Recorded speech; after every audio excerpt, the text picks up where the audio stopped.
खेल। भारत में प्राचीन समय से ही बहुत से खेल खेले जाते हैं और देश का राष्ट्रीय खेल हॉकी को माना जाता है। विशेष रूप से बच्चे खेलने के बहुत अधिक शौकीन होते हैं। वे आसपास के क्षेत्र में पार्कों, बगीचों में खेलते हैं या वे आमतौर पर स्कूल में भागीदारी करते हैं। स्कूल स्तर पर, जिला स्तर पर, राज्य स्तर पर, राष्ट्रीय स्तर पर और अंतर्राष्ट्रीय स्तर पर देश के बच्चों और युवाओं की अधिकतम भागीदारी के लिए बहुत सी खेल गतिविधियों का आयोजन किया जाता है। यद्यपि कभी-कभी राष्ट्रीय और अंतर्राष्ट्रीय स्तर पर जैसे ओलंपिक या कॉमनवेल्थ खेलों में खिलाड़ियों का बेकार प्रदर्शन भारत में खिलाड़ियों के लिए अच्छी खेल सुविधाओं की कमी और अभाव को दिखाता है। अभी भी भारतीय एथलीट अंतर्राष्ट्रीय स्तर के खेलों में मानक स्थिति को प्राप्त नहीं कर पाए हैं। हालांकि यह लगता है कि आने वाले समय में ऐसा कर पाएंगे, क्योंकि वर्तमान सालों में खेलों का क्षेत्र बढ़ गया है। इससे देश की सरकार द्वारा स्कूल और कॉलेजों में बड़े स्तर पर बढ़ावा दिया जा रहा है। भारतीय एथलीट खिलाड़ी हर राष्ट्रीय और अंतर्राष्ट्रीय स्तर के खेल में अपनी पूर्ण भागीदारी दिखा रहे हैं और लगातार गुणवत्ता और मानक हासिल करने के लिए कोशिश कर रहे हैं। भारतीय खिलाड़ियों ने पिछले ओलंपिक खेलों में बहुत कम स्वर्ण पदक जीते थे। हालांकि वह बहुत ही साहस और उत्साह के साथ खेले थे।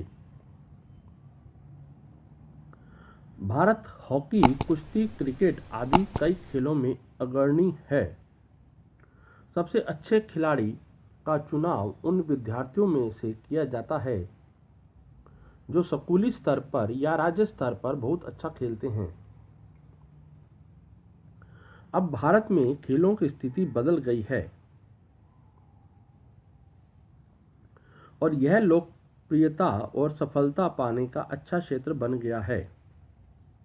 यह शिक्षा से अलग नहीं है और यह भी आवश्यक नहीं है कि यदि कोई अच्छा खेल खेलता है तो उसके लिए शिक्षा की आवश्यकता नहीं है, या यदि कोई पढ़ने में अच्छा है तो खेलों में शामिल नहीं हो सकता। इसका अर्थ यह है कि कोई भी व्यक्ति खेलों में भाग ले सकता है, चाहे वह शिक्षित हो या अशिक्षित। शिक्षा और खेल एक ही सिक्के अर्थात सफलता के दो पहलू हैं। विद्यार्थियों के द्वारा स्कूल में खेल खेलना अनिवार्य कर दिया गया है। शिक्षकों और अभिभावकों को उनके स्तर पर उनके विकास और वृद्धि के साथ ही देश का भविष्य बनाने के लिए खेल खेलने के लिए प्रेरित करना चाहिए। खेल बहुत तरीकों से हमारे जीवन को पोषित करते हैं। यह हमें अनुशासन और अपने लक्ष्य को प्राप्त करने के लिए निरंतर कार्य और अभ्यास करना सिखाते हैं। यह हमें शारीरिक और मानसिक दोनों तरीकों से स्वस्थ रखते हैं और इस प्रकार सामाजिक, भावनात्मक, मानसिक और बौद्धिक रूप से फिट रखते हैं।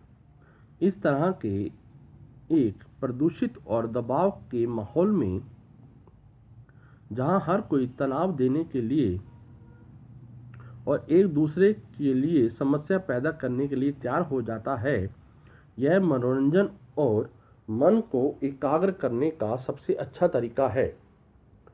यह एकाग्रता स्तर और स्मरण शक्ति को बढ़ाता है और मस्तिष्क को सकारात्मक विचारों से भरता है।